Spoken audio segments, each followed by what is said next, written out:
Assalamualaikum warahmatullahi wabarakatuh. Alhamdulillahirrabbilalamin. Puji dan syukur kita haturkan kehadirat Allah subhanahu wa ta'ala atas limpahan karunia dan nikmatnya kepada kita.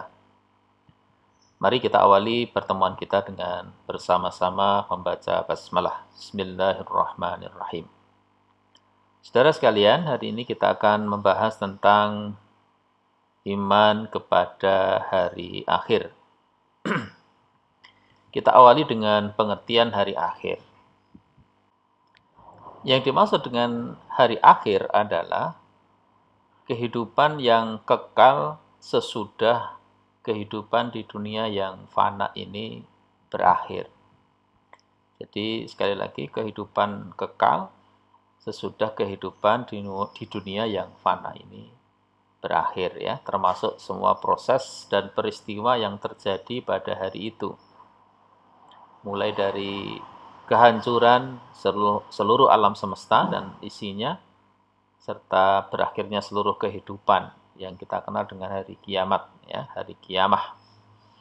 Kemudian setelah itu kebangkitan seluruh umat manusia dari alam kubur, yaumul ba'ats. Kemudian dikumpulkannya seluruh manusia di padang mahsyar yang disebut dengan yaumul hasyr. Setelah itu perhitungan seluruh amal perbuatan manusia di dunia, yaitu adanya yaumul hisab. Kemudian penimbangan amal perbuatan tersebut untuk mengetahui perbandingan antara amal baik dan amal buruk disebut dengan yaumul wazn. Dan yang terakhir adalah pembalasan dari hasil timbangan amal baik dan buruk, yaitu dengan balasan apakah surga atau neraka, disebut dengan yaumul jaza, ya.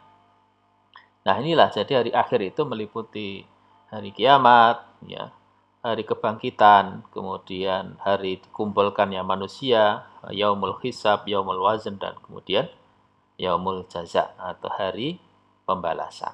Jadi meliputi itu semua. Nah, tentu saudara sekalian, perkara hari akhir ini termasuk bagian dari kajian sam'iyat, ya. Jadi sebagaimana kita pelajari di awal-awal bahwa pembahasan akidah itu ada ilahiyat, ya, ada nubuwat, ada sam'iyat, gitu ya. Nah, sam'iyat itu segala sesuatu yang hanya bisa diketahui secara sam'i. Artinya hanya dapat diketahui dengan dalil-dalil, dengan nas-nas, baik itu dari Al-Quran maupun sunnah. Sehingga ketika kita bicara tentang hari akhir dan seluruh rangkaian yang ada di dalamnya, maka satu-satunya rujukan kita adalah dari Al-Quran, informasi dari Al-Quran, dan juga dari hadis-hadis Rasulullah SAW. Tidak ada yang lain kecuali itu, karena ini persoalan menyangkut persoalan yang akan terjadi dan tidak bisa kita indra, ya, tidak bisa kita tidak bisa kita lihat dengan panca indera kita. Maka informasi yang mendukung keyakinan itu tentu satu-satunya adalah dengan dalil. Nah, saudara sekalian, ketika kita membahas tentang hari akhir, tentu pembahasannya dimulai dari alam kubur, ya. Dari membahas dulu tentang alam kubur. Kenapa? Karena ya peristiwa kematian itu sebetulnya juga masa transisi atau masa peralihan dari dunia ke alam akhirat, ya, dari alam dunia yang sementara ini menuju ke alam akhirat yang kekal abadi, gitu. Sehingga ketika kita membahas tentang hari akhir tentu tidak bisa lepas dari pembahasan tentang alam kubur, ya. Karena memang juga kematian sendiri itu sebenarnya juga merupakan kiamat kecil atau sering kita kenal dengan kiamah kubro, kiamah sugro, kiamah sugro, ya, kiamat kecil. Dan juga orang-orang yang sudah meninggal dunia itu telah memasuki bagian dari proses hari akhir, yaitu proses transisi dari kehidupan di dunia menuju kehidupan di akhirat. Nah, alam kubur itulah atau alam transisi inilah yang dinamakan dengan alam barzah. Jadi alam barzah itu sama dengan alam kubur. Nah, kemudian saudara sekalian, di samping istilah hari akhir atau yaumul akhir, Al-Quran juga menggunakan istilah ataupun juga nama-nama lain yang masing-masing itu menunjukkan peristiwa atau keadaan atau suasana yang akan dialami oleh umat manusia dalam proses menuju kehidupan yang abadi itu, yaitu kemudian akhirat itu. Apa nama-nama itu? Ada 20 kalau tidak salah ya. Ada 20, ada yaumul qiyamah, ada yaumul ba'ats, yang tadi sudah kita sebutkan. Yaumul hisab, ya yaumuddin, yaumul fath, yaumut talak, ya. Ada yaumul jam'i, ada yaumut taghabun, ya. Ada yaumul khulud, hari kekekalan, ada yaumul khuruj, hari keluar. Kemudian ada yaumul hasrah, hari penyesalan, karena nanti di sana banyak dikisahkan banyak orang-orang yang menyesal, ya. Bahkan mereka minta untuk dihidupkan kembali, ya, agar bisa beramal soleh, agar bisa bersedekah. Kemudian juga disebut yaumut tanat, yaumul fasl, as-sa'ah, ya. Kemudian al-akhirah, al-azifah, at-tammah, ya. Kemudian as-sakhah, kemudian al-ghasyiyah, dan juga al-waqiah, ya, peristiwa dahsyat. Nah, jadi hari akhir itu juga memiliki nama-nama yang sangat banyak yang disebutkan, tentu saja semuanya di dalam Al-Quranul Karim. Teman-teman bisa buka di slide, sudah ditampilkan pula nama-nama hari akhir itu diambil dari surat apa, ayat keberapa, nanti silakan dibuka sendiri-sendiri. Nah, di antara 20 tadi, tentu juga Al-Quran menyebut hari akhir dengan al-yaumul akhir, ya. Nah, kalau yang yaumul akhir ini terdapat dalam surat antara lain Al-Baqarah ayat 177. Laisal birra an tuwallu wujuhakum qibalal masyriqi wal maghrib walakinnal birra man amana billahi wal yaumil akhir wal malaikati wal kitabi wan nabiyyin. Di sini ada kalimat wal yaumil akhir. Yang dimaksud di sini adalah hari akhirat. Ya, percaya sesungguhnya kebajikan itu ialah beriman kepada Allah, hari akhir, ya, wal malaikah, dan malaikat, dan kitab-kitab, dan juga para nabi. Nah, ini kalimat di sini, ya, yaumil akhir. Baik, kita mulai. Seperti tadi sudah kita sampaikan bahwa pembahasan alam akhirat atau hari akhir itu tidak bisa dipisahkan dengan kematian, ya. Kematian, kemudian manusia masuk ke dalam alam yang disebut dengan alam kubur atau alam barzah, gitu, kira-kira begitu. Maka mari kita mulai pembahasan kita, proses dan peristiwa hari akhir. Saudara sekalian, yang dimaksud dengan proses dan peristiwa hari akhir adalah kronologis. Kronologis itu urutan-urutan. Kronologis peristiwa yang akan dilalui oleh manusia pada hari akhir nanti. Mulai dari kiamat sampai pembalasan, yaitu dengan surga atau neraka. Tapi seperti yang sudah dijelaskan tadi, bahwa kita akan mulai dari alam kubur, yaitu alam transisi dari alam dunia menuju alam akhirat. Nah, yang dimaksud dengan alam kubur tentu bukan semata-mata kuburan, ya. Bukan semata-mata kuburan, tetapi alam yang dimasuki oleh setiap orang yang meninggal dunia. Baik dia itu dikuburkan atau tidak dikuburkan. Jadi alam kubur itu bukan kuburan, ya. Yang dimaksud bukan kuburan, tetapi sebuah alam yang dimasuki oleh setiap manusia yang meninggal, ya. Setelah itu dia masuk ke dalam alam namanya alam kubur. Baik orang itu dikuburkan atau tidak dikuburkan. Seperti kita tahu kalau di Indonesia banyak prosesi-prosesi orang yang meninggal, ada yang dikubur, ada yang dibakar, ya, Ada yang kalau di Trunyan itu di Bali itu ada sebuah tempat namanya Trunyan, itu mayat-mayat hanya diletakkan ya, hanya diletakkan di bawah-bawah pohon ya, di bawah pohon-pohon atau dibuat anjang-anjang. Di tempat yang lain di Sulawesi atau di mana ya itu diletakkan di lubang-lubang bukit ya atau di goa-goa gitu. Nah, mereka tidak dikuburkan. Tetapi ketika seseorang itu meninggal, maka dia masuk ya ke alam kubur atau alam barzah. Nah, misalnya jasadnya Fir'aun atau Ramses II, itu bukan Rames ya, tapi Ramses. Meskipun sampai sekarang masih utuh sebagai wujudnya mumi ya, yang disimpan di Museum Tahrir di Kairo sana, namun tetap tidak bisa terbebas dari alam kubur. Ya, sejak Fir'aun itu mati, ya dia sudah masuk ke alam kubur meskipun jasadnya sekarang bisa kita lihat ya, ada di museum. Nah, begitu juga jasad-jasad lain, baik yang utuh maupun yang hancur, sebagai tepung, ya, tetap memasuki alam kubur. Ada orang tuanya, temannya anak saya kemarin kecelakaan pesawat ya, dari Lion itu yang di laut itu hanya ditemukan potongan kecil saja dari tangannya ya. Hanya sebagian kecil saja dari potongan tangan, tidak sampai tangan utuh.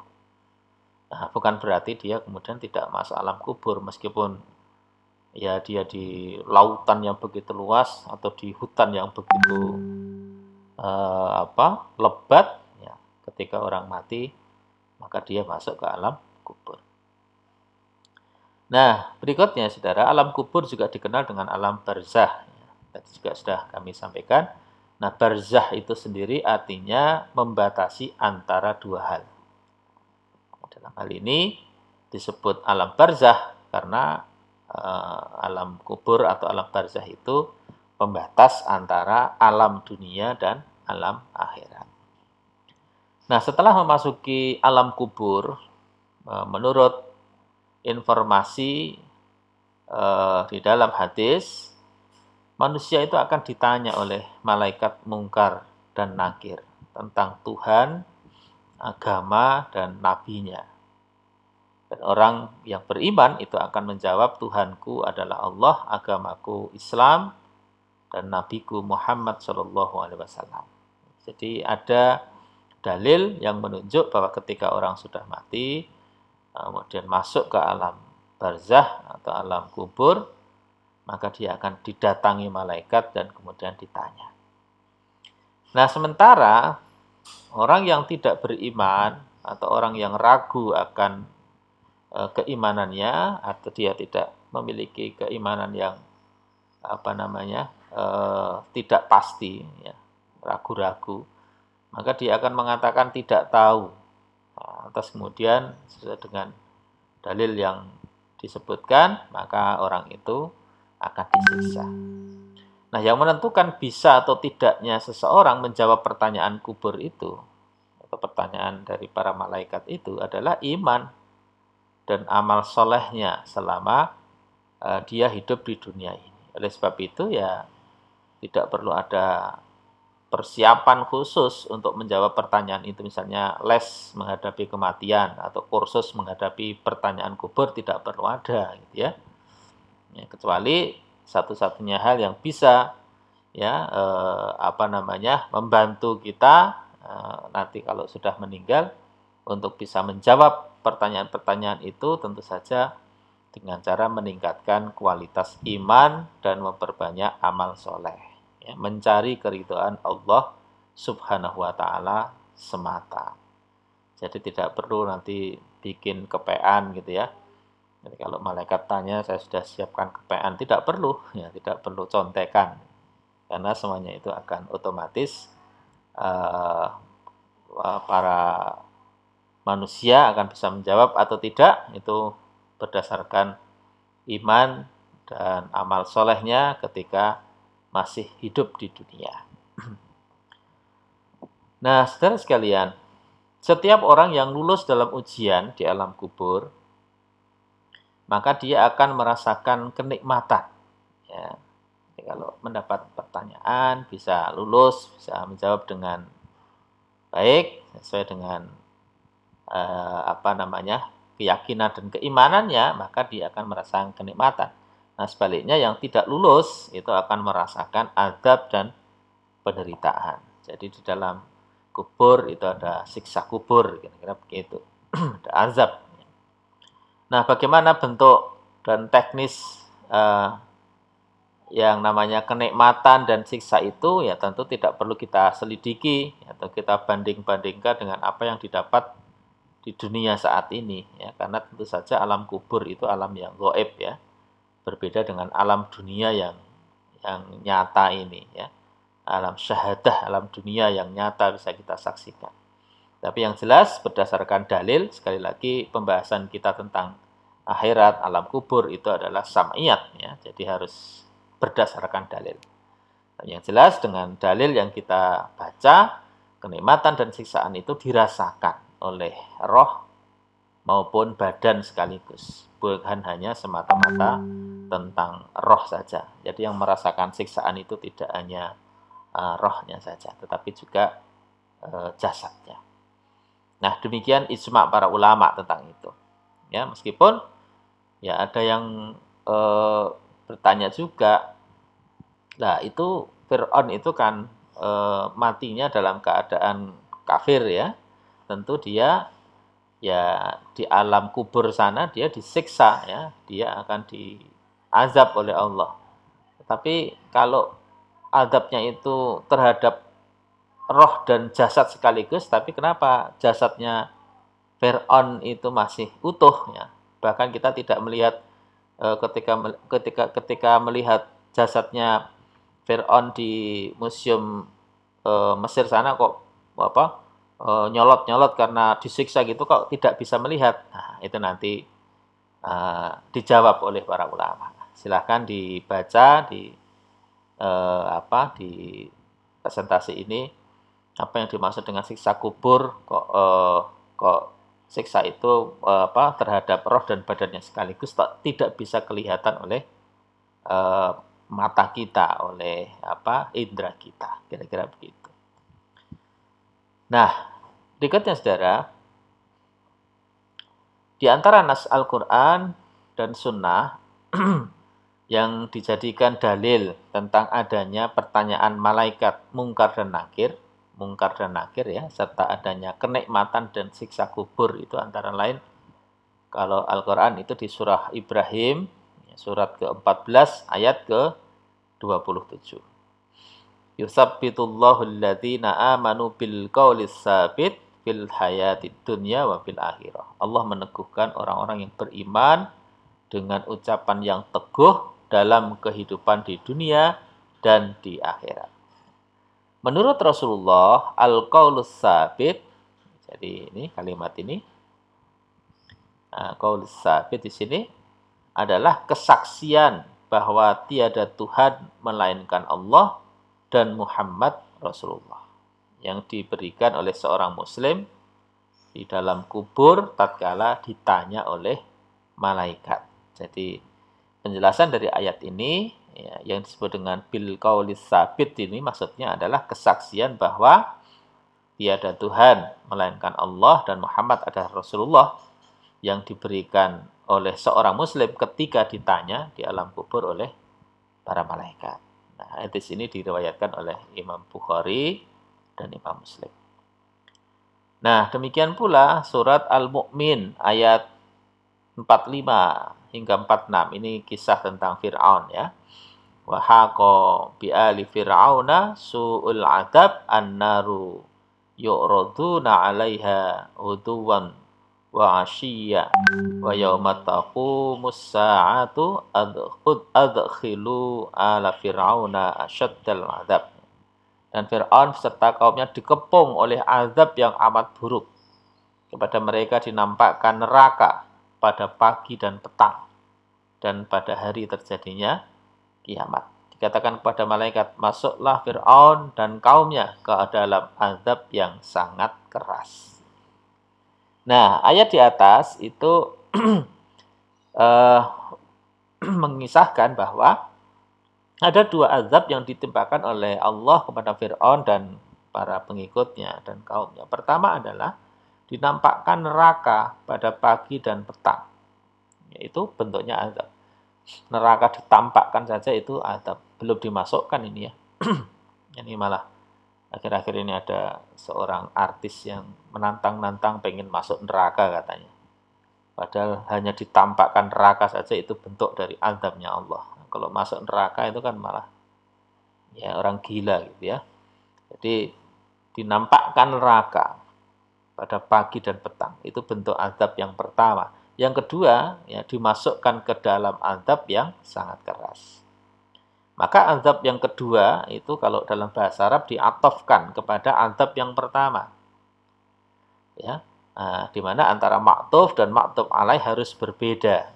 Ya, jika azab yang kedua dinyatakan setelah terjadinya kiamat, maka tentu azab yang pertama itu terjadi antara kematian dan hari kebangkitan.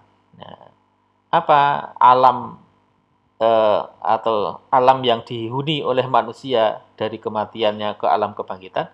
Yaitu alam kubur. Nah, jadi saat di alam kubur, maksudnya ayat itu adalah Fir'aun dan kaumnya itu sudah diazab, sudah disiksa, di mana pada setiap pagi dan petang itu mereka sudah diperlihatkan ya tentang neraka. Belum dimasukkan karena nanti dimasukkan ke nerakanya setelah besok di yaumul jaza, di hari pembalasan. Di alam kubur mereka sudah diazab, disiksa dengan ditampakkan neraka setiap pagi dan setiap petang. Tentu ini siksa yang sangat keras kepada Fir'aun dan para kaumnya, pengikutnya, ya, yang sudah mereka terima ketika mereka masih berada di alam kubur. Jadi sekarang ini semua manusia yang mati masih berada di alam kubur ya. Baru nanti setelah terjadi kiamat, kemudian malaikat Israfil meniupkan sangkakalanya yang kedua, maka barulah yaumul ba'ats. Mereka semua dari Nabi Adam sampai manusia terakhir nanti akan dibangkitkan kembali ya.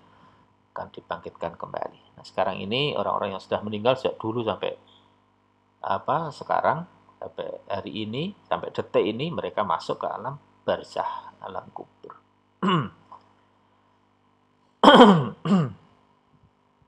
Nah, berikutnya saudara. Setelah alam kubur, maka kronologis berikutnya atau tahapan berikutnya adalah kiamat ya. Kiamat, yaumul kiamah. Nah, kiamat itu pasti terjadi tentu saja. Dan tidak seorang pun yang tahu, termasuk Nabi dan Rasul pun juga tidak tahu kapan akan terjadi. Dalam hal ini Allah firmankan, Yas'alunaka 'anis sa'ati ayyana mursaha, qul innama 'ilmuha 'inda rabbi la yujalliha liwaqtiha illahu. Saqulat fis samawati wal ard la ta'tikum illa baghtah. Mereka menanyakan kepadamu tentang kiamat. Kapankah terjadinya? Maka katakanlah Muhammad, sesungguhnya pengetahuan tentang kiamat itu hanya di sisi Tuhanku. Tidak seorang pun yang dapat menjelaskan waktu datangnya selain Dia. Ya, Dia di sini yang dimaksud adalah Allah. Kiamat itu amat berat bagi makhluk yang ada di langit dan di bumi. Dan kiamat itu tidak datang kepadamu, melainkan dengan tiba-tiba, ujuk-ujuk. Ya. Nah, silahkan nanti dibaca tafsirnya juga. Ya, di web sudah banyak ya, kitab tafsir. Surat Al-A'raf, surat yang ke-7, ayatnya 187. Nah, meskipun tidak tahu kapan, waktunya, hari apa, jam berapa, ya, di bulan apa, tidak ada yang tahu, itu urusannya Allah.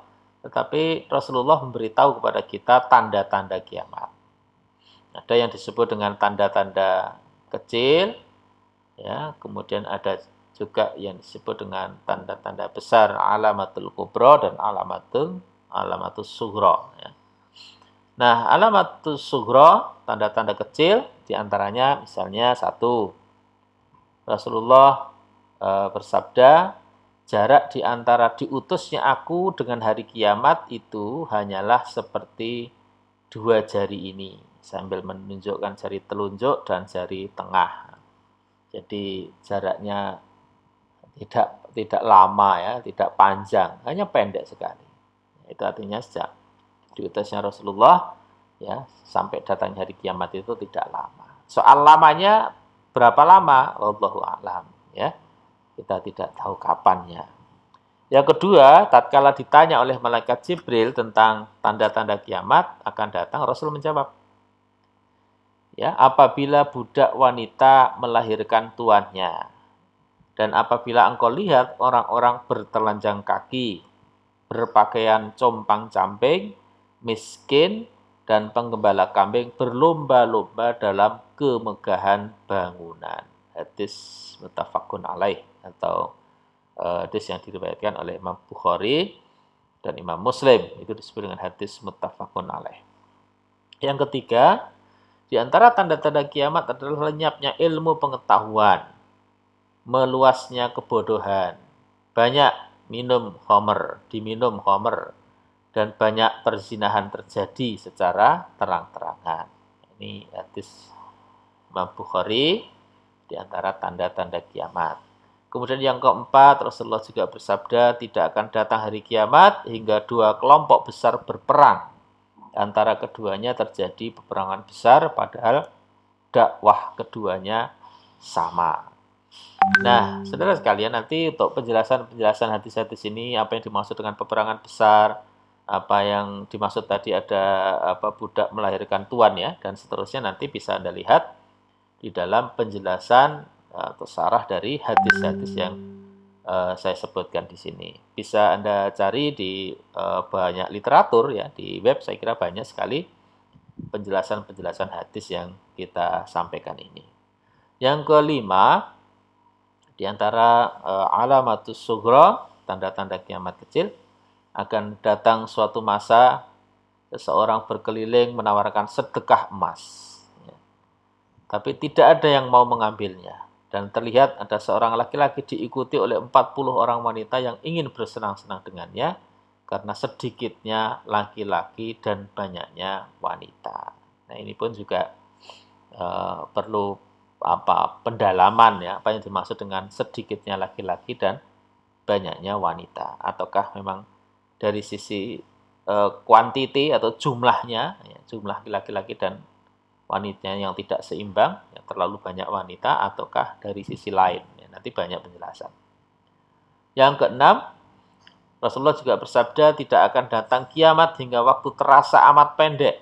1 tahun rasanya sebulan, 1 bulan rasanya seminggu, 1 minggu rasanya sehari, 1 hari rasanya sejam, 1 jam hanya selama membakar 1 pelepah kurma. Ini hadis yang diriwayatkan oleh Imam Ahmad. Jadi menurut hadis ini tanda-tanda kiamat ya, tanda-tanda kecil dari kiamat itu adalah ketika kita merasa waktu itu kok rasanya pendek sekali. Sehari itu rasanya tadi baru bangun tidur kok tiba-tiba sudah mau maghrib. Nah, kira-kira begitu. Nah, saudara sekalian, yang perlu kita pahami bahwa tanda-tanda kiamat yang disebutkan di dalam beberapa hadis tadi itu, yang sebetulnya masih banyak lagi, misalnya sering terjadinya gempa bumi, banyak timbul fitnah, banyak terjadi pembunuhan. Ya, orang hidup bermegah-megahan dengan gedung-gedung yang menjulang tinggi. Ya. Kemudian amanah banyak yang disia-siakan, dan banyak orang yang ingin mati, ya, ingin bunuh diri dan lain sebagainya. Dan umat Islam patuh sepenuhnya kepada umat yang lain, atau umat Islam itu mengekor kepada umat lain. Itu tanda-tanda lain yang disebutkan di dalam banyak hadis. Nanti silakan dicari banyak sekali. Nah, namun demikian, tanda-tanda itu memang perlu pendalaman gitu ya. Tidak kita harus maknai secara tekstualnya. Ya. Itu tadi tanda-tanda kecil. Nah, berikutnya saudara adalah al-alamatul kubro, tanda-tanda besar dari peristiwa kiamat. Ini juga didasarkan atas hadis yang diriwayatkan oleh Imam Muslim. Pada suatu kesempatan, Rasulullah SAW menjelaskan kepada Huzaifah bin Asyid al-Ghifari dan juga sahabat-sahabat lain ya yang sedang membicarakan tentang kiamat, bahwa kiamat itu tidak akan terjadi sebelum muncul 10 tanda-tanda. Ya, kiamat tidak akan terjadi sebelum muncul 10 tanda-tanda. Ya, apa itu? Yang pertama, keluarnya asap atau dukhon. Ya, jadi ini pun juga perlu pendalaman gitu ya. Setahun yang lalu ya kalau tidak salah di Indonesia banyak terjadi kebakaran hutan yang kemudian menimbulkan kepulan asap yang sampai ke kampung-kampung di daerah Sumatera, Riau dan seterusnya, itu kabut asapnya luar biasa. Nah, itu kemudian dikaitkan dengan dukhon. Apakah dukhon yang seperti itu? Wah, wallahu alam, itu perlu kajian lebih dalam ya. Jadi hadis ini hanya menyebut keluarnya asap. Kemudian keluarnya sejenis binatang yang aneh, yang dalam bahasa Arab disebut dabah itu. Kemudian munculnya Dajjal, terbitnya matahari dari barat. Ya, kalau selama ini ya matahari terbit dari timur ya, nal masyriq wal maghrib ya. Tapi kalau nanti mataharinya terbit dari barat, nah itu berarti kiamat ya sudah sangat dekat gitu ya. Ya, coba Anda bayangkan ke Bromo atau ke mana pas mau lihat sunrise ya, ya matahari terbit, tiba-tiba mataharinya terbitnya dari arah sebaliknya. Wah, mungkin kejadian itu akan membuat orang yang paham akan bergetar ya hatinya ya, karena kiamat sudah akan terjadi. Kemudian turunnya Isa putra Maryam, munculnya Ya'jud dan Ma'jud.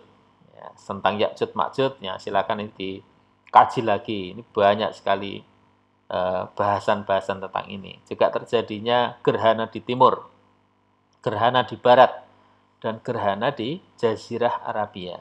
Dan yang terakhir adalah keluarnya api dari negeri Yaman. Nah, sering di grup-grup WA kita ya mendapati video-video tentang munculnya api, mengeringnya sungai di Tiberias, ya, sungai Tiberias ya, dan lain sebagainya. Itu tanda-tanda kiamat. Nah, saudara sekalian, di antara tanda-tanda kiamat, baik itu yang sugro maupun yang kubro, yang disebutkan oleh Rasulullah Shallallahu Alaihi Wasallam, tadi semuanya hadis ya, yang menjadi dasar untuk menyebutkan tentang tanda-tanda tadi, semuanya dari Rasulullah Shallallahu Alaihi Wasallam.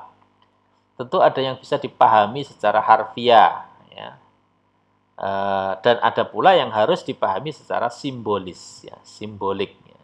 Jadi tadi saya sampaikan, kalau budak melahirkan anak tuannya itu maksudnya seperti apa? Itu makna-makna simbolis gitu ya. Kemudian untuk mengetahui makna yang harfiah yang mana, yang simbolis yang mana, ya, dan kalau simbolis apa makna yang terkandung di dalamnya, tentu ya harus dikaji, ya diteliti secara seksama. Tapi yang jelas di setiap tanda yang disebutkan tadi kita dapat mengambil pelajaran yang berharga untuk kehidupan ya, dan mengingatkan kita untuk selalu bersiap-siap menuju kehidupan yang abadi, yaitu di akhirat kelak. Artinya kalau baik kita memahaminya makna simbolis atau makna harfiahnya kok sudah terjadi, nah itu tentu maknanya adalah atau yang harus kita lakukan adalah kita mengambil pelajaran ya, agar kita semakin menata kehidupan kita dan menjadi pengingat kepada kita agar bersiap-siap untuk menuju kehidupan yang abadi kelak, yaitu di akhirat. Jadi tanda-tanda itu semakin menguatkan keimanan kita dan membuat kita lebih waspada, persiapan dengan menghadapi kehidupan akhirat kelak. Nah, selanjutnya setelah tadi kita bicarakan tanda-tanda, sekarang peristiwa kiamat sendiri itu seperti apa. Ya. Gambarannya itu banyak dijelaskan di dalam Al-Quran. Bahkan nama-nama surat itu ada yang namanya tentang peristiwa yang terjadi pada hari kiamat. Ada seorang yang bernama Bayi Arifin, itu menggambarkan peristiwa kiamat sebagai berikut. Bahwa ketika keadaan manusia itu sudah di puncak kebobrokan, kerusakan, kekufuran, dan kekejaman, maka Allah memerintahkan malaikat Israfil untuk meniup sangkakala atau trompet. Maka trompet besar yang berbunyi itu terdengar. Begitu diperintahkan Allah, malaikat meniup trompet itu dan berbunyi, sehingga bunyi trompet itu terdengar dari masyriq wal maghrib, dari timur sampai barat, bahkan sampai ke ruang angkasa di luar sekalipun itu juga terdengar suara itu. Maka di saat itu bumi lalu bergoncang sehebat-hebatnya, gunung-gunung berterbangan, meletus menjadi abu, ya. Air laut bergulung-gulung, ya. Tidak lagi teratur gelombangnya. Terjadi letusan demi letusan, di bumi, di langit, dan di mana saja terjadi letusan, gitu ya. Kemudian terjadi kilat yang luar biasa tajamnya, sehingga membutakan segala mata.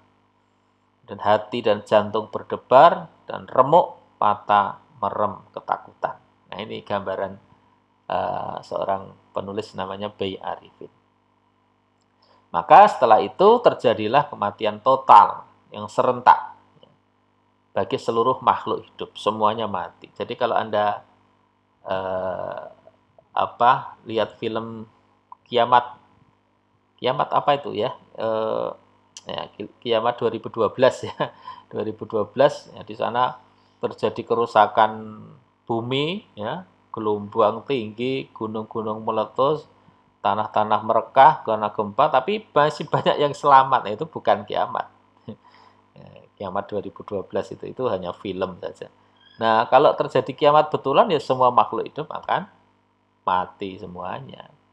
Semuanya mati, manusia mati, semua malaikat mati, ya, mati semuanya jin dan iblis, mati semua binatang-binatang dan tumbuhan, mati semua bintang-bintang dan planet-planet tidak beredar lagi, tidak berputar lagi, mati segala angin, tidak berembus lagi, mati semua air dan lautan, tidak ada riak dan gelombang lagi, mati segalanya mati semuanya. Nah, yang tetap hidup adalah zat Allah yang maha hidup dan tidak akan mati selama-lamanya. Dan yang terakhir mati dalam penjelasan Bayi Arifin adalah malaikat Israfil yang meniup tombak dan kemudian malaikat maut itu sendiri. Nah, bisa Anda baca bukunya Pak Bayi Arifin, judul bukunya Hidup Sesudah Mati. Ini buku ini sudah sangat lama ya, 87, di halaman 121-122. Nah, itu gambaran dari seorang manusia ya, namanya Pak Bayi Arifin, tentang peristiwa. Nah, lantas bagaimana Al-Quran cerita tentang peristiwa kiamat itu? Nah, banyak sekali ayat-ayat yang mengisahkan peristiwa yang akan terjadi nanti. Di antaranya misalnya tentang kehancuran alam semesta, kematian semua makhluk, dan tiupan trompet malaikat Israfil. Al-Quran menyebut antara lain dalam surat Al-Zalzalah ayat 1-3 ya. Idza zulzilatil ardu zilzalaha wa akhrajatil ardu asqalaha wa qala al-insanu ma laha. Apabila bumi digoncangkan dengan goncangan yang dahsyat dan bumi telah mengeluarkan beban-beban berat yang dikandungnya, dan manusia bertanya, mengapa bumi jadi begini? Ya, gitu ya. Yang kedua, surat Al-Qari'ah. Al-Qari'ah sendiri artinya hari kiamat ya. Qari'ah mal qari'ah wa ma adraka mal qari'ah yauma yakunun nasu kal farashil mabthus wa takunul jibalu kal ihnil manfus. Hari kiamat. Apakah hari kiamat itu? Tahukah kamu apakah hari kiamat itu? Pada hari itu manusia seperti anai-anai yang berterbangan. Anai-anai itu kapas, kapuk ya. Dan gunung-gunung seperti bulu yang dihambur-hamburkan. Ya, Al-Qari'ah ayat 1-5. Masih lagi ya, ini tentang tiupan sangkakala. Wa nufiqa fis suri wa sa'iqa man fis samawati wa man fil ard illa man sya'allah tsumma nufiqa fihi ukhra fa idahum qiyamun yanzurun. Dan ditiuplah sangkakala, maka matilah siapa yang di langit dan di bumi kecuali siapa yang dikehendaki Allah. Kemudian ditiup sangkakala itu sekali lagi, maka tiba-tiba mereka berdiri, bangkit, menunggu putusannya masing-masing. Az-Zumar ayat 68. Baik, itu pembahasan tentang hari kiamat atau hari hancurnya kehidupan dan seluruh yang bernyawa, yang hidup akan mati dan tiada lagi kehidupan di jagat raya ya. Semuanya akan mati ya. Itulah yang disebut dengan hari kiamat. Baik, kronologis berikutnya atau tahapan berikutnya setelah alam kubur, hari kiamat, maka berikutnya tahapan berikutnya adalah Yaumul Ba'ats yang disebut dengan hari kebangkitan. Ya, berikutnya adalah hari kebangkitan ya, Yaumul Ba'ats. Ya. Jadi peristiwa berikutnya setelah hari kiamat adalah hari kebangkitan, di mana setelah tiupan sangkakala atau trompet malaikat Israfil yang kedua, dibangkitkanlah seluruh manusia dari kematiannya. Nyawa dikembalikan ke jasadnya masing-masing. Samping itu pula, selain manusia, jin, iblis, dan malaikat pun juga dibangkitkan kembali. Nah, menurut sebagian ulama, juga dihidupkan bermacam-macam binatang dan tumbuh-tumbuhan. Nah, inilah yang kemudian disebut dengan Yaumul Ba'ats. Ya. Al-Ba'ats sendiri itu artinya adalah kebangkitan. Nah, apa yang terjadi ketika itu? Menurut informasi Al-Quran, pada waktu kebangkitan itu terjadi orang-orang kafir dan orang-orang munafik terperangah ya. Mereka kaget gitu. Ya wailana mampa'asana mimmarqadina. Aduh, celakalah kami. Siapakah yang membangkitkan kami dari tempat tidur kami? Ya. Jadi ketika itu, karena selama ini orang-orang kafir, orang munafik itu tidak meyakini, tidak mempercayai bahwa setelah mati itu akan dibangkitkan kembali manusia. Ya. Banyak sekali ayat-ayat Al-Quran yang mengisahkan tentang bagaimana penolakan orang-orang kafir kaitannya dengan hari kebangkitan. Mereka tidak percaya bahwa setelah mati itu maka manusia akan dibangkitkan kembali. Begitu hari kebangkitan mereka terbelalak, kaget, ya, celakalah kami. Ya. Nah, maka wajar kalau mereka kaget ya, heran karena memang waktu di dunia tadi ya mereka sama sekali tidak percaya adanya hari kebangkitan. Ma hiya illa hayatuna dunya namutu wa nahya wa ma yuhlikuna illa dahr. Kata mereka, kehidupan ini tidak lain hanyalah kehidupan di dunia saja. Kita mati dan kita hidup dan tidak ada yang membinasakan kita selain masa atau selain waktu. Al-Jasyah ayat 24. Demikian pula dalam surat Al-An'am ayat 29, mereka mengatakan hidup hanya kehidupan kita di dunia saja dan kita sekali-kali tidak akan dibangkitkan. Nah, kemudian nanti silakan dibaca tentang sanggahan-sanggahan, pertanyaan-pertanyaan orang-orang kafir dan orang-orang munafik kaitannya dengan hari kebangkitan. Berikutnya adalah berkumpul di mahsyar. Ya. Jadi setelah manusia dibangkitkan, maka semua umat manusia akan berkumpul di padang mahsyar. Untuk apa? Untuk menunggu perhitungan, ya, hisab amal perbuatan mereka pada waktu di dunia. Nah, pada waktu itu keadaan manusia berbeda-beda sesuai dengan perbedaan amalnya ketika di dunia. Rasulullah SAW menggambarkan perbedaan itu di dalam sabdanya yang diriwayatkan oleh Imam At-Tirmidzi. Manusia itu akan dikumpulkan pada hari kiamat menjadi 3 golongan. Segolongan mereka berjalan, segolongan lagi berkendaraan, dan segolongan lagi berjalan dengan mukanya. Maka para sahabat bertanya, "Ya Rasulullah, Bagaimanakah orang-orang itu dapat berjalan dengan mukanya? Beliau bersabda bahwasanya Zat yang Maha Kuasa, yaitu Allah, menjalankan mereka di atas kakinya.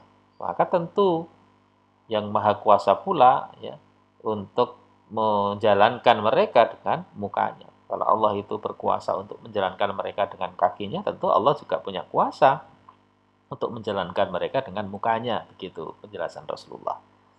Maka alangkah sulitnya mereka, alangkah sukarnya mereka, sebab harus berjalan dengan menjaga mukanya dari tanah-tanah yang renjul. Yang renjul itu yang menjuluk-menjuluk ya, yang penuh banyak tanaman, dan tanamannya pun juga tanaman yang berduri, sementara mereka berjalannya dengan muka. Mereka menghindar dari benjulan-benjulan tanah dan juga tanaman-tanaman yang berduri. Itu gambaran ya, ketika orang berkumpul di mahsyar, ada yang kondisinya seperti itu, ada yang berjalan biasa, ada yang naik kendaraan, dan seterusnya dan seterusnya. Nah, kemudian diriwayatkan di hadis Rasulullah, diriwayatkan oleh Ibunda Aisyah radhiyallahu anha, dikumpulkan umat manusia pada hari kiamat bertelanjang kaki, tidak berpakaian sama sekali dan tidak dikhitan. Maka mendengar keterangan itu, Aisyah kaget dan bertanya, "Ya Rasulullah, apakah satu sama lain saling memandang?" Karena di situ tadi dikatakan bertelanjang kaki, tidak berpakaian sama sekali ya, dan tidak dikhitan. Maka Rasulullah menjawab, "Ya Aisyah, keadaan waktu itu sangat dahsyat sehingga orang tidak sempat lagi berpikir dan tidak sempat lagi melihat satu sama lain. Orang sudah mencari keselamatan diri sendiri gitu ya. Sudah tidak lagi memperhatikan yang lainnya. Kondisi yang lain seperti apa sudah tidak diperhatikan. Nah, kemudian dalam banyak hadis juga diriwayatkan bahwa di mahsyar itu nanti akan sangat sulit, sangat panas, dan masing-masing mengurus dirinya sendiri. Semuanya ingin cepat ya terbebas dari situasi keadaan di mahsyar dan ingin cepat-cepat dihitung, dihisap, dan diberi keputusan apakah akan masuk ke surga ataupun ke neraka. Nah, pada saat itulah nanti akan ada berita dari Rasulullah tentang permintaan syafaat para manusia kepada para nabi dan pada rasul-rasul terdahulu, tetapi semuanya menolak, dan akhirnya mereka sampai kepada Rasulullah Shallallahu Alaihi Wasallam, dan barulah beliau yang bersedia meminta kepada Allah agar Allah memberikan keputusannya, ya, agar segera memberikan keputusannya dan penetapannya atas seluruh makhluk. Nah, nanti secara ada juga kisah tentang telaga Kausar ya. Kemudian Rasulullah mengatakan umatnya akan diberi syafaat, akan diberi pertolongan, akan dipersilakan untuk meminum air dari telaga Kausar, dan juga kemudian di sana akan ada umat-umat beliau yang tidak bisa mendapatkan itu karena salah satunya adalah sering melakukan bid'ah. Ya. Nanti silakan dikaji tentang kondisi mahsyar ketika itu bagaimana, tentang syafaat ini dalam hadis-hadis yang lainnya. Nah, berikutnya saudara, setelah itu hari kebangkitan adalah tahapan berikutnya, yaitu hari perhitungan dan penimbangan, yaumul hisab dan yaumul mizan, yaitu perhitungan atas seluruh amal-amal manusia, di mana perhitungan akan dilaksanakan sesuai dengan isi kitab yang mencatat seluruh amal manusia ketika masih hidup di dunia. Kemudian cara menyerahkan kitab kepada masing-masing orang itu berbeda-beda. Dalam Al-Quran dikisahkan ada manusia yang menerima dari kanan dan dari depan, ada pula yang menerima dari kiri dan belakang ya. Nah, perbedaan cara menerima kitab itu mengisyaratkan perbedaan nasibnya di akhirat kelak. Ya, dalam surat Al-Insyiqaq misalnya. Fa amma man utiya kitabahu biyaminih fasawfa yuhasabu hisaban yasira. Barang siapa yang diberikan kitabnya dari sebelah kanannya, maka dia akan diperiksa dengan pemeriksaan yang yasir, yang mudah. Yang qolibu ila ahlihi masrura, dan dia akan kembali kepada kaumnya yang sama-sama beriman dalam keadaan masrura, gembira. Wa amma man utiya kitabahu wara'a dhahri, dan adapun orang yang diberikan kitabnya dari belakang, ya, wara'a dhahri fasaufa yad'u subura, maka dia akan berteriak, celakalah aku, ya, wa yasla sa'ira, dan dia akan masuk dalam api yang menyala-nyala. Jadi cara pemberian kitab itu akan menjelaskan, mengisyaratkan nasibnya kelak di akhirat seperti apa, apakah surga ataupun neraka. Itu banyak dalam Al-Quran dikisahkan seperti itu. Dan surat Al-Haqqah, ya, 1926, ini juga sama, cara pemberian kitab dari sebelah kanan, ya, maka ambillah, bacalah kitab ini. Sesungguhnya aku yakin bahwa sesungguhnya aku akan menemui hisab terhadap diriku. Maka orang itu berada dalam kehidupan yang diridhoi dalam surga yang tinggi. Buah-buahannya dekat kepada mereka. Kemudian dikatakan kepada mereka, makan dan minumlah dengan sedap disebabkan amal yang sudah kamu kerjakan pada hari-hari yang telah lalu. Ya. Adapun yang diberi kitab dari sebelah kirinya, maka dia berkata, wahai alangkah baiknya kiranya tidak diberikan kepadaku kitab ini, ya. Jadi, ya, lebih baik tidak diberikan kitab ini kepadaku dari sebelah kiri, maksudnya begitu. Dan aku tidak mengetahui apa hisab terhadap diriku. Tentu penyesalan ini tiada berguna, ya, karena ya mereka tidak akan ke dunia lagi untuk beramal, karena beramal itu kesempatannya ya di dunia, ya. Nah, maka mari kita resapi dalil-dalil ini kaitan dengan kisah-kisah di alam akhirat sana, ya, sebagai motivasi kita untuk senantiasa memperbanyak amal soleh agar kelak catatan amal kita dapat diberikan dengan baik oleh para malaikat di sebelah kanan, ya, sehingga kita akan menerima kabar gembira. Nah, berikutnya setelah dihisab dan kemudian ada mizan, ya, yaumul mizan. Jadi ketika ditimbang itu tidak ada satupun amalan baik lahir maupun amalan batin yang luput dari hisab, ya, dari perhitungan Allah Subhanahu wa taala. Wa may ya'mal mithqala dzarratin khairan yarah wa may ya'mal mithqala dzarratin syarran yarah. Ya. Karena siapa yang mengerjakan kebaikan seberat dzarrah pun, ya, dzarrah itu sering dimaknai atom atau zat terkecil di dunia ini.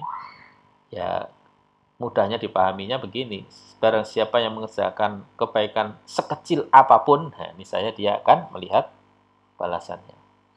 Dan barang siapa yang mengerjakan kejahatan sekecil apapun, nah, misalnya juga dia akan melihat balasannya.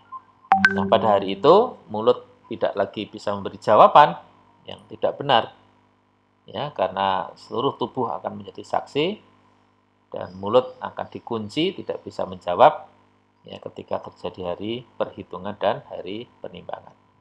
Al-yawma nahtimu ala afwahihim wa tukallimuna aydihim wa tasyhadu arjuluhum bima kanu yaksibun.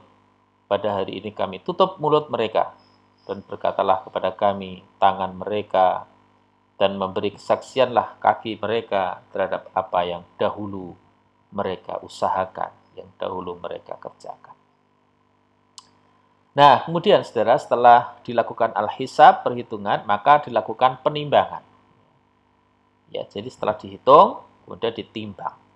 Siapa yang berat timbangan kebaikannya akan masuk surga, dan siapa yang berat timbangan kejahatannya akan masuk ke dalam neraka. Fa'amma man sakulat mawazinuh fahuwa fi 'isyatir radiyah. Wa amma man khaffat mawazinuh fa ummuhu hawiyah. Adapun orang-orang yang berat timbangan kebaikannya, maka dia berada dalam kehidupan yang memuaskan.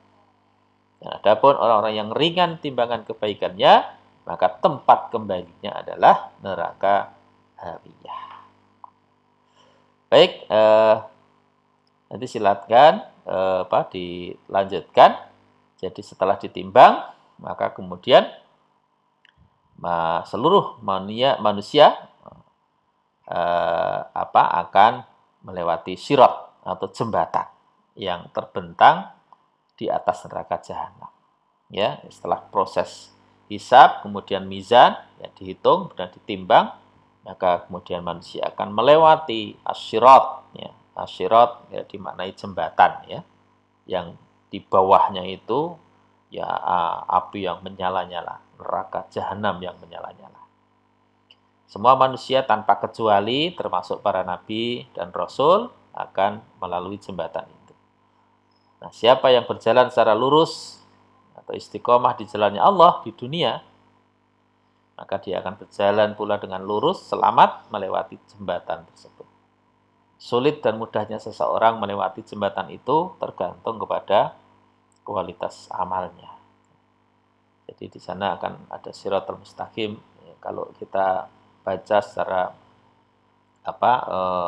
seksama dalam ayat itu, kita sungguh memohon ya, perlindungan kepada Allah dari dari segala godaan syaitan yang kemudian memalingkan kita dari keistiqomahan. Karena nanti ketika lewat di sirat itu dikisahkan bagi orang-orang yang ingkar kepada Allah, bagi orang-orang yang munafik itu sirat itu akan kelihatan gelap, ya, akan kelihatan gelap. Tapi bagi mereka yang beriman, maka sirat itu akan kelihatan ada lampu, ya, sebagaimana kalau kita di bandara itu melihat ada lampu petunjuk arah ini, lampu yang menyala.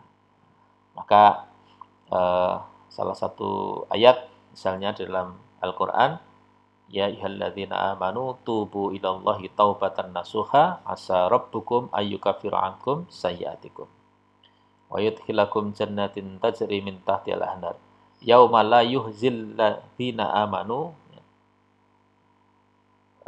Pada hari kita memohon perlindungan kepada Allah, pada hari di mana pada hari itu manusia menghadapi situasi yang gelap, ya. Jalan atau sirat itu kelihatan gelap, ya, kita kemudian memohon kepada Allah agar menetapkan jalan itu kemudian menjadi terang bagi kita, ya.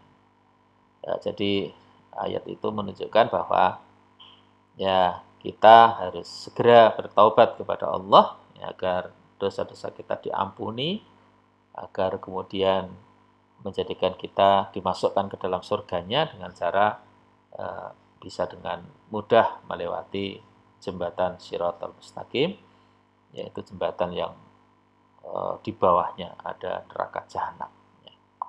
Baik, berikutnya yang terakhir yaitu Yaumul Jaza, hari pembalasan. Nah, setelah penimbangan dan melalui as-sirat, maka setiap orang, saudara, akan merasakan pembalasan dari Allah sesuai dengan hasil penimbangannya.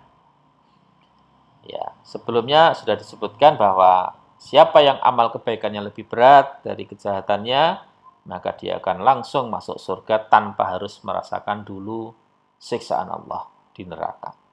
Sebaliknya, siapa yang amal kejahatannya lebih banyak dari amal kebaikannya, dia akan masuk neraka. Kalau dia orang beriman dan tidak mempersekutukan Allah, maka setelah masa hukumannya habis di neraka, dia akan dikeluarkan dan dimasukkan ke dalam surganya. Sebaliknya, orang-orang kafir, orang-orang musyrikin, mereka akan kekal di dalam neraka buat selama-lamanya. Sedangkan orang-orang yang beriman yang berada di surga, ya mereka juga akan kekal di surga buat selama-lamanya. Itulah hari pembalasan setelah dilakukan perhitungan, penimbangan, melewati Shiratal Mustaqim. Nah, nanti untuk kekal dan tidaknya seseorang masuk surga atau neraka itu bisa Anda baca pada slide-slide berikutnya. Nah, yang terakhir adalah mengenai iman kepada hari akhir. Pentingnya iman kepada hari akhir ini memang banyak disebut di dalam Al-Quran, ya. Misalnya seringnya disebut langsung antara iman kepada hari akhir itu sesudah iman kepada Allah. Ini menunjukkan iman kepada hari akhir itu merupakan persoalan yang penting, ya, dalam akidah, ya, persoalan pokok-pokok agama. Man amana billahi wal yaumil akhir wa amila sholihan falahum ajruhum inda rabbihim wala khaufun alaihim walahum yahyanun. Siapa yang beriman kepada Allah dan hari akhir dan melakukan amal soleh, mereka akan menerima pahala dari Tuhan mereka, tidak ada kekhawatiran mereka dan tidak pula mereka bersedih hati. Ya.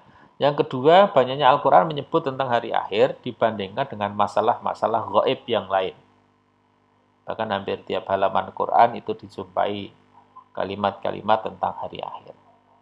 Dan yang ketiga, untuk menunjukkan pentingnya pembahasan tentang hari akhir itu, ya, adanya banyaknya nama-nama hari akhir yang nama-namanya tadi menunjukkan proses peristiwa atau keadaan yang terjadi pada hari itu. Yang tadi ada 20, ya, ada 20 nama-nama tadi.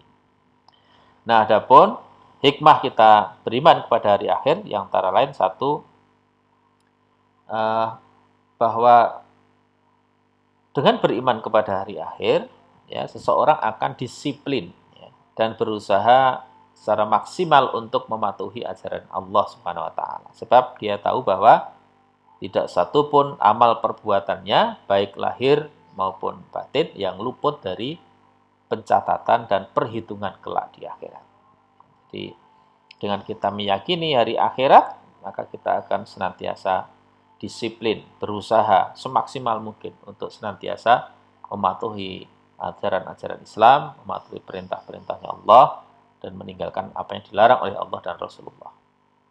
Yang kedua, dengan adanya penggambaran yang detail tentang surga, neraka, dengan segala kenikmatan surga, dengan segala siksa yang pedih di neraka, maka seseorang juga akan terdorong untuk merasakan kenikmatan itu dan takut untuk merasakan siksaan. Itu tentu membuat seseorang selalu ingin melaksanakan kebaikan-kebaikan dan tidak mau melakukan kemaksiatan-kemaksiatan. Itu hikmah yang kedua. Hikmah yang ketiga, dengan seringnya disebut masalah iman kepada hari akhir, maka hal itu akan bisa mengingatkan orang-orang yang sering terlupa, ya, dan lalai dalam kehidupan di dunia ini, karena banyak manusia yang terpengaruh dengan segala kesenangan hidup ini sehingga melupakan akhirat. Meskipun banyak, ya, ketika kajian-kajian, ketika khutbah, ya, ketika khotib menyampaikan tentang hari akhirat, tentang adanya siksa akhirat, tentang adanya surga neraka, ya, banyak di antara para jamaah yang tiap hari kok yang dibicarakan surga dan neraka, ya, yang dibicarakan akhirat itu. Nah, tentu kita sebagai orang-orang yang beriman, ya, justru ketika kita diingatkan tentang adanya, ya, kampung akhirat yang menjadi tujuan kita kelak, maka justru mestinya kita, ya, semakin senang, ya, karena dengan demikian kita diingatkan untuk selalu mempersiapkan diri menuju kepada kampung akhirat. Dan yang keempat, dengan menyebutkan masalah hari akhir secara detail, ya, tentu diharapkan akan dapat mematahkan argumen-argumen yang menentang, ya, yang menentang tentang adanya akhirat, gitu. Karena memang faktanya di dunia ini banyak orang-orang yang nggak percaya, bahkan menentang adanya kehidupan akhirat, ya. Maka dengan pembahasan detail ini diharapkan kita punya argumentasi yang sahih, yang benar, bahwa Al-Quran mengatakan akhirat itu adalah sesuatu yang nyata, ya, yang kita semua akan masuk ke dalam alam itu, ya. Itu bukan hanya sebuah halusinasi, tetapi akhirat itu adalah nyata berdasarkan informasi dari Al-Quran dan hadis. Saya kira itu, saudara sekalian. Saya kira masih banyak, ya, kaitannya dengan akhirat, seperti tentang syafaat, ya, seperti tentang hal-hal yang terkait dengan kehidupan setelah kita mati nanti, ya. Nanti silahkan dibaca dari referensi-referensi yang lain sebagai tambahan pengetahuan agar keyakinan kita tentang hari akhir itu semakin kokoh, semakin kuat, sehingga akan menambah motivasi kita untuk meningkatkan kebaikan, meningkatkan amal soleh sebagai bekal nanti kita menghadap Allah Subhanahu wa taala, yaitu ketika kita sudah berada di alam akhirat. Demikian, mari kita akhiri dengan baca hamdalah. Alhamdulillahirabbil alamin. Assalamualaikum warahmatullahi wabarakatuh.